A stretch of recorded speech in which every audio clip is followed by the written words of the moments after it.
ডাকে ওই একাদশ শহীদেরা ভাই, আর দেরি নয়, দেরি নয়, দেরি নয়। শোনো ডাকে ওই একাদশ শহীদেরা ভাই, আর দেরি নয়, দেরি নয়, দেরি নয়। শক্তি ভেঙে পথে ছুটে আয়, হবে জয়, হবে জয়, হবে জয়। আর দেরি নয়, দেরি নয়, দেরি নয়। শোনো ডাকে ওই একাদশ শহীদেরা ভাই, আর দেরি নয়, দেরি নয়, দেরি নয়।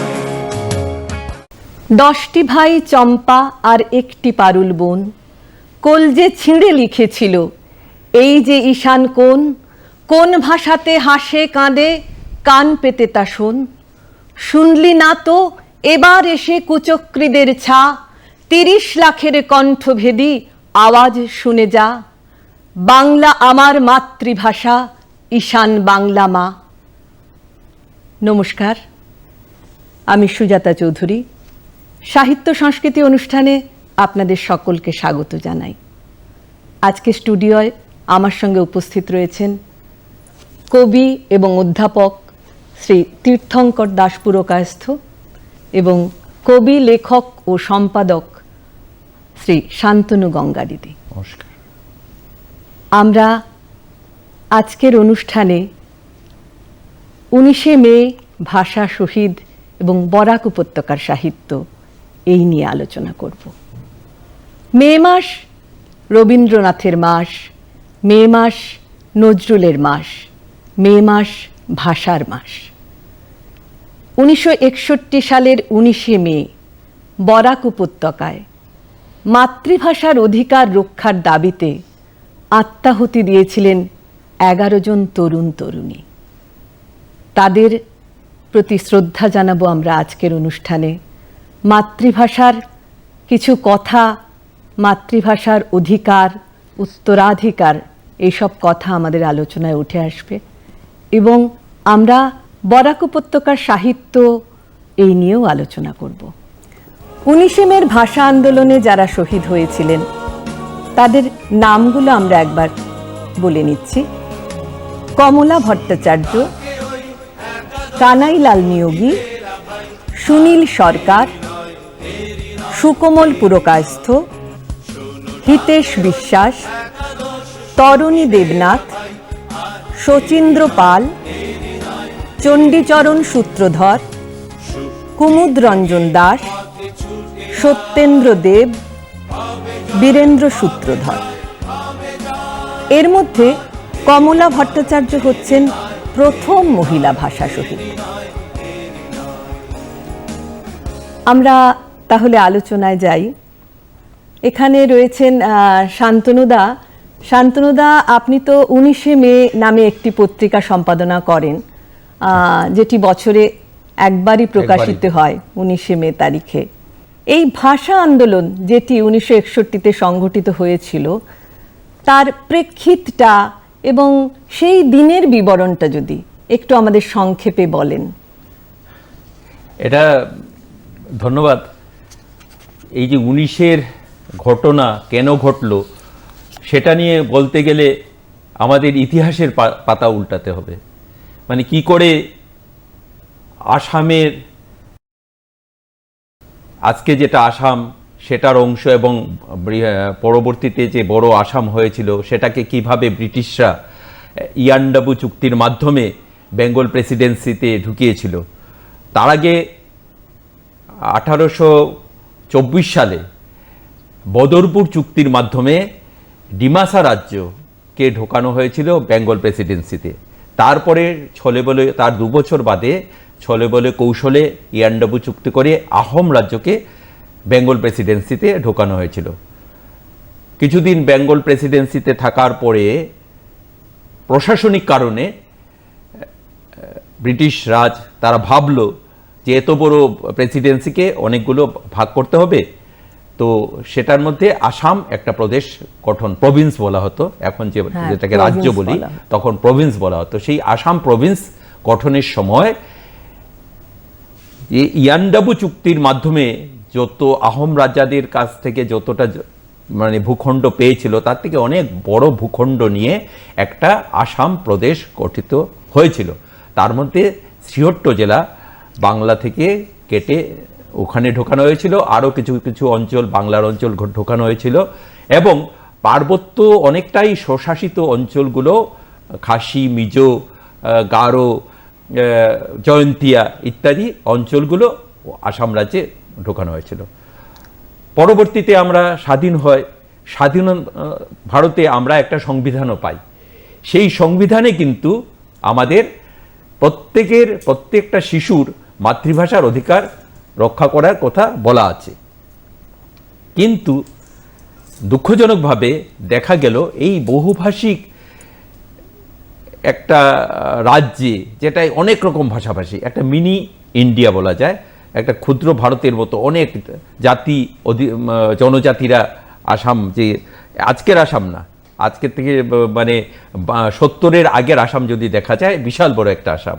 সেই আসামে একটা খালি ভাষা চাপিয়ে দেওয়ার একটা প্রবণতা দেখা দিল। তখনই বিভিন্ন জাতি জনজাতি, তার মধ্যে বাঙালি তো ছিলই, বিষ্ণুপ্রিয়া মণিপুরী, মাইতেই মণিপুরী, লুসাই, খাসি, গারো, জয়ন্তিয়া, ডিমাসা, কার্বি, বিভিন্ন জনজাতিরা তখন বলেছিল যে না, আমরা আমাদের মাতৃভাষায় শিক্ষার অধিকারটা চাই, প্রাথমিক শিক্ষার অধিকার চাই। 1960 সালে বোধহয় একটি সার্কুলার প্রকাশিত হয়েছিল। একটা সার্কুলারের মাধ্যমে একমাত্র শিক্ষার মাধ্যমটাকে এবং সরকারের ভাষাকে একটি মাত্র ভাষা বলা, অসমীয়া ভাষাই হবে। অসমীয়া ভাষা, আমি ভাষাটা উল্লেখ করছি বা না করছি, একটা ভাষাকে চাপিয়ে দেওয়ার, কোনো ভাষার প্রতি কারো বিরোধ নেই, কিন্তু একটা ভাষা কেন চাপিয়ে দেওয়া হবে? এবং যেখানে আমার সংবিধানেই প্রতিটা শিশুর তার মাতৃভাষায় প্রাইমারি শিক্ষার অধিকার রয়েছে, সেক্ষেত্রে সেজন্যই একটা আন্দোলন করে ওঠে। এটা খালি বাঙালিরা করেছিল এমন নয়, কিন্তু খালি বরাক উপত্যকায় করেছিল এমন নয়, কিন্তু সব পুরো আসাম, শিলংয়ের খাসিয়ারা পা মিলিয়েছিল মিছিলে, বিভিন্ন জায়গায় হয়েছিল। সেই হিসাবে সেটা একটা মাতৃভাষার আন্দোলন, মাতৃভাষা রক্ষার আন্দোলন ছিল, যেটা কিন্তু আমি আবার বারবার বলছি, ভারতের সংবিধানে কিন্তু প্রতিটা শিশুর মাতৃভাষার শিক্ষা লাভের অধিকার রয়েছে। সেটাই হলো প্রেক্ষিত।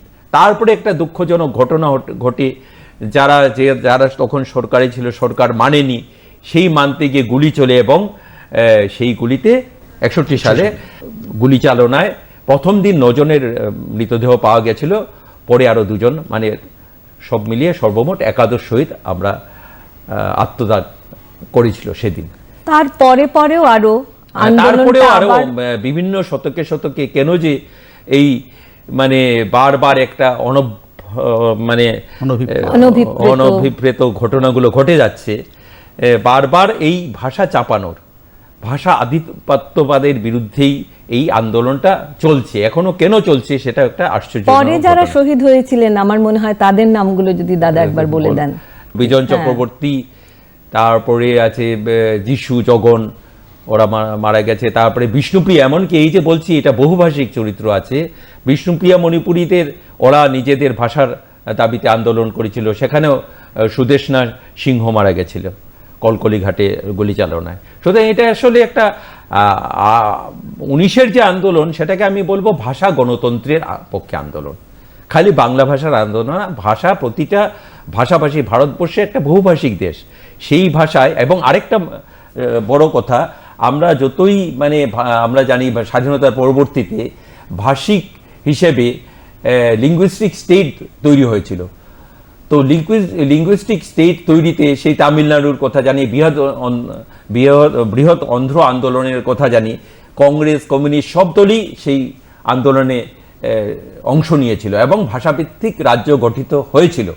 হওয়ার পরেও কিন্তু একটা কথা মনে রাখতে হবে, যতই ভাষাভিত্তিক রাজ্য গঠিত হোক না কেন, একটি রাজ্যে যে পুরো ওই একটি ভাষাভাষী লোকই 80% বা তার বেশি থাকবে এমন কিন্তু নয়। কিছু কিছু ক্ষুদ্র ভাষা গোষ্ঠী থাকবে, তাদের ভাষার অধিকার রক্ষার জন্য আমাদের ভারত সরকারের স্বরাষ্ট্র মন্ত্রকের সার্কুলার আছে, সেখানে বলা আছে যে কোনো একটা বিশেষ অঞ্চলে যদি একটা ভাষাগোষ্ঠীর লোক 15% বেশি থাকে, তাহলে ওই ভাষা গোষ্ঠীর লোকেরা যাতে প্রাইমারি স্তরে তার মাতৃভাষায় পড়তে পারে সেটা নিশ্চিত করা, সেখানে সার্কুলার সেই ভাষায় হতে পারে, সেই সব কিন্তু এই 19-এর পরপরই কিন্তু এই ঘটনাগুলো, এই সার্কুলারগুলো জারি হয়েছিল।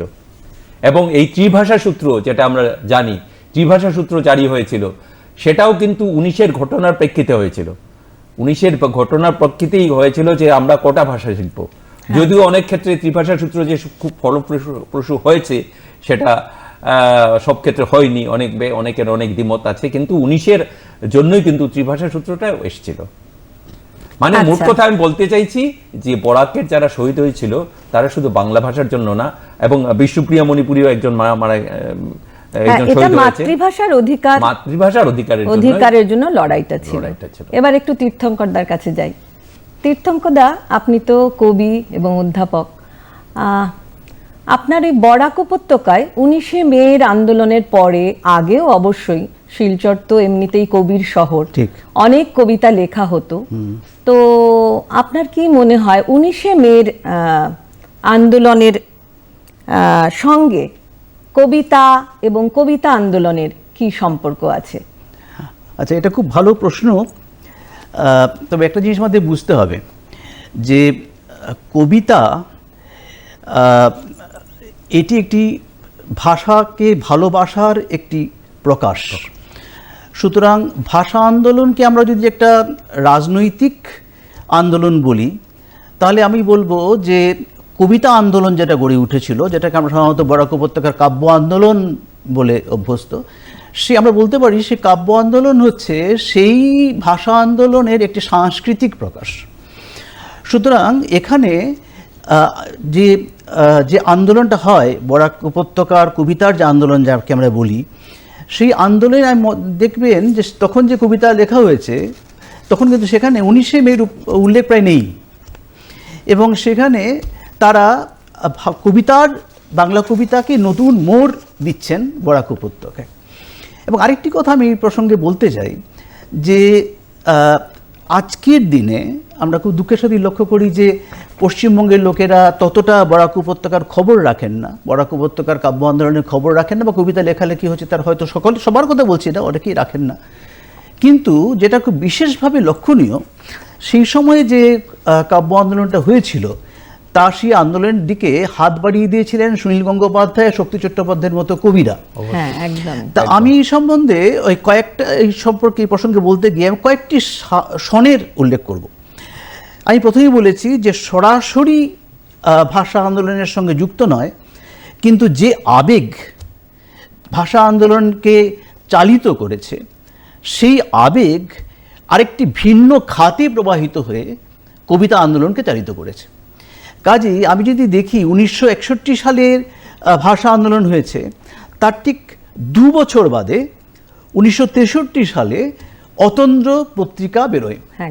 এবং অতন্দ্র পত্রিকা যদিও প্রধান মুখ শক্তিপদ ব্রহ্মচারী ছিলেন, তার 3 জন সম্পাদক, একজন বিমল চৌধুরী, উদয়ন ঘোষ এবং শক্তিপদ ব্রহ্মচারী, এই 3 জন অতন্দ্র পত্রিকা শুরু করেন, আন্দোলনটা শুরু হয়। এবং তারপরে আমরা যদি একটু এগোই, 1967 সালে কয়েক বছর 4 বছর পরে বিজিত কুমার ভট্টাচার্যের সাহিত্য পত্রিকা শুরু হয়। তার একটা দীর্ঘ ইতিহাস আছে, যারা লিটল ম্যাগাজিনে খবর রাখেন তারা বিজিত কুমার ভট্টাচার্যের সাহিত্য পত্রিকারও খবর রাখেন, দীর্ঘ তার যাত্রাপথ। এবং সেটা শুরু হয়েছে 1966 সালে। এবং তারপরে 1968 সালে 2টো ঘটনার আমি উল্লেখ করব। যখন কলকাতার বইমেলাতে যখন সুনীল গঙ্গোপাধ্যায়রা আরও কবিতা পড়ো বলে আন্দোলন করছেন, সেই 1968 সালে শিলচরের গান্ধী মেলায় কবিতা উৎসব হয়। সেটা সবাই এখন ভুলে গেছেন কিনা জানি না, কবিতা উৎসব হয়। এবং সেই 1968 সালে কবিতা উৎসব হয়। এবং সেই আরেকটি কথা উল্লেখযোগ্য, এই বছর 1968 সালে শিলচরের কবি শান্তনু ঘোষ কলকাতায় কৃত্তিবাস পুরস্কার পান 1968 সালে। আমি এই কথা উল্লেখ করছি এই জন্যে যে সেতু বন্ধন একমাত্র ভাষার মাধ্যমে হওয়া সম্ভব। বাংলা বরাক উপত্যকা যে বিচ্ছিন্ন নয় বহির্বঙ্গ থেকে, সেটি বোঝা খুব দরকার। সেই জন্যে এই সময়ে যে যোগাযোগ স্থাপন হয়েছিল সেটি সাহিত্যের মাধ্যমে যোগাযোগ হয়েছিল এবং কবিতার মাধ্যমে যোগাযোগ হয়েছিল। তার আরেকটি বড় প্রমাণ হচ্ছে যে যখন 1969 সালে, আমি কিন্তু বলছি মজার ব্যাপারটা হচ্ছে যে দেখুন এই যে কটা সাল উল্লেখ করলাম প্রত্যেকটি 60-এর দশক, এবং 1969 সালে যেখানে 60-এর দশকটা শেষ হচ্ছে, 1969 সালে বাংলা বরাক উপত্যকার কবিদের প্রথম কাব্যগ্রন্থ বেরোচ্ছে এই আলোহা রৌদ্রে, এবং যেটা প্রণিধানযোগ্য সেই আলোহা রৌদ্র সম্পাদনা করছেন হাইলাকান্দি থেকে বিজিত কুমার ভট্টাচার্য এবং কলকাতা থেকে শক্তি চট্টোপাধ্যায়। কাজে এই যে মেলবন্ধন পশ্চিমবঙ্গ এবং বরাক উপত্যকার সাংস্কৃতিক মেলবন্ধন, এবং আমি বলবো ভাষিক মেলবন্ধন, এই ভাষিক মেলবন্ধনটা আবার ফিরে আসুক, এটা আমরা চাইব সবসময়। কারণ আমরা যখন ভাষা আন্দোলনের কথা বলি তখন আমরা বেশিরভাগ সময় আমাদের দৃষ্টি নিবদ্ধ থাকে শুধু রাজনৈতিক দিকটার দিকে।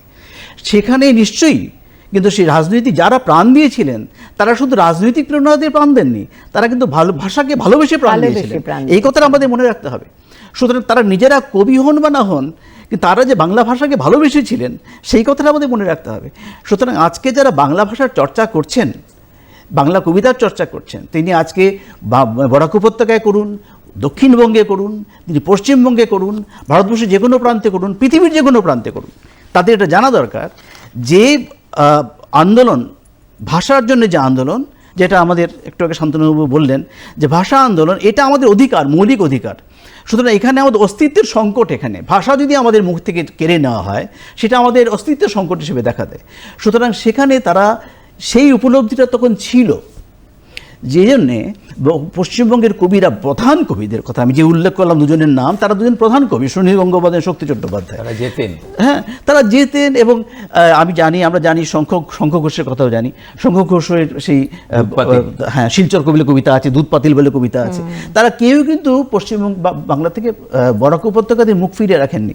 সুতরাং আমি আজকে বারবারই আপনাকে সঞ্চালিকা হিসেবে আপনাকে বারবারই বলছি, এবং আমার যে পাশে রয়েছেন তাকেও বলছি যে আমরা যখন এই আলোচনাগুলো করব, আমরা অবশ্যই, যেহেতু সাহিত্য সংস্কৃতির অনুষ্ঠান, আমাদের মাথায় রাখতে হবে যে সাহিত্য সংস্কৃতির সাথেই ভাষার প্রশ্নটা অত্যন্ত অঙ্গাঙ্গিভাবে জড়িত। তোমার কাছে 19শে মে নিয়ে বরাক উপত্যকায় যেসব গল্প উপন্যাস লেখা হয়েছে সেই বিষয়ে যদি একটু সংক্ষেপে আলোকপাত করো, আমাদের কিন্তু হাতে খুব একটা সময় আর নেই। আসলে বরাক উপত্যকায় আমি যা দেখেছি, খুব মানে অনেক বেশি কবিতা সৃষ্টি হয়েছে 19-এর বা ভাষা আন্দোলন নিয়ে। সেই তুলনায় গদ্যের সংখ্যা এখন পর্যন্ত আমি যতটুকু, যেহেতু এই পত্রিকা সম্পাদনা করতে গিয়ে আমি মানে দেখেছি তুলনায় কম, আমার মতে আরেকটু বেশি হওয়া উচিত ছিল। তবুও একদম হয়নি তা বলা যায় না। যেমন সেই 2013 সালে অরিজিৎ চৌধুরী লিখেছিলেন 19-এর বিশাখা, একটা বিখ্যাত। তারপরে বদরুজ্জামান চৌধুরীর প্রতিরোধ ক্রমশ স্তব্ধ, ওটা হলো যে করিমগঞ্জে যে শহীদ হলো সেই ঘটনা নিয়ে। তারপরে আছে রূপরাজ ভট্টাচার্যের আশাবরীর প্রথম পাঠ, তা রণবীর পুরকায়স্থ সেতু বন্ধন, তারপরে তৃতীয় ভুবনের রূপকথা, এটাও রূপকথা, এটা রণবীর পুরকায়স্থের লেখা। তারপরে অমিতাভ দেব চৌধুরীর এপ্রিল ফুল গাছ, এটা সাংঘাতিক একটা মজাদার একটা গল্প। আমিও একটা লেখার চেষ্টা করেছি, উড়া পাদনা বলে, ওটা চা বাগানের দৃষ্টিভঙ্গি। ওই দিন যখন ঘটনা ঘটছে বা তার আগের প্রেক্ষিতে, চা বাগান অধ্যুষিত এলাকা, তো সেই বাগানের লোকেরা শিলচর বা করিমগঞ্জের শহরের দিকে চেয়ে আছে, হাইলাকান্দির দিকে, ওরা কি ভাবছে, এরকম করে আমি লেখার একটা চেষ্টা করেছি। তো কবিতা অনেক বেশি লেখা হয়েছে, গল্প আরো লেখা হয়তো বাকি আছে, আরো হয়তো সৃষ্টি হবে। সৃষ্টি তো এমনিতে হয় না, স্বতঃস্ফূর্তভাবে সৃষ্টি হতে হয়, সৃষ্টি চাপিয়ে দিয়েও হয় না। আর তুমি যেহেতু 19শে মে পত্রিকা সম্পাদনা করে চলেছো, তাতে তো গল্প কবিতা দুটোই তোমার প্রকাশ, এবং নতুন নতুন অনেকেও লেখেন, গল্প লিখছেন, কবিতা লিখছেন, মানে প্রয়াসটা জারি রয়েছে। একটা অবশ্যই রয়েছে। অনেকে ভাষা নির্ভর, আমি বলেছি প্রকৃতির ভাষাই নিয়ে লেখো না, বা অন্য কোনো সাঁওতাল ভাষা নিয়েই লেখো না, প্রবন্ধও লেখা হচ্ছে, এবং চর্চা করা উচিত, একজন আরেকজনের ভাষা জানা উচিত। আমি তো মনে করি আমরা যেমন মোটামুটি ত্রিভাষিক, 3টে ভাষা আমরা জানি, আমি মনে করি, যেমন যেহেতু আমি আসামের ছেলে, আমি অসমিয়াটা জানি, আমার নিজের মাতৃভাষা বাংলা জানি, হ্যাঁ, তো ইংরেজি জানি, অনেকগুলো ভাষাই জানি। আমার মনে হয় আমরা আমাদের বাংলার কাছাকাছি তিনটে ভাষা আছে, একটা হলো বাংলা নিজে, একটা অসমিয়া, আর একটা হলো ওড়িয়া ভাষা। এই তিনটে ভাষা কিন্তু একে অপরের সঙ্গে যোগাযোগটা রাখা উচিত, এবং তিনটে ভাষাই ক্লাসিক্যাল ল্যাঙ্গুয়েজ ধ্রুপদী ভাষা হিসাবেও স্বীকৃতি পেয়েছে। এটাও একটা গর্বের বিষয়। সবারই অবদান আছে।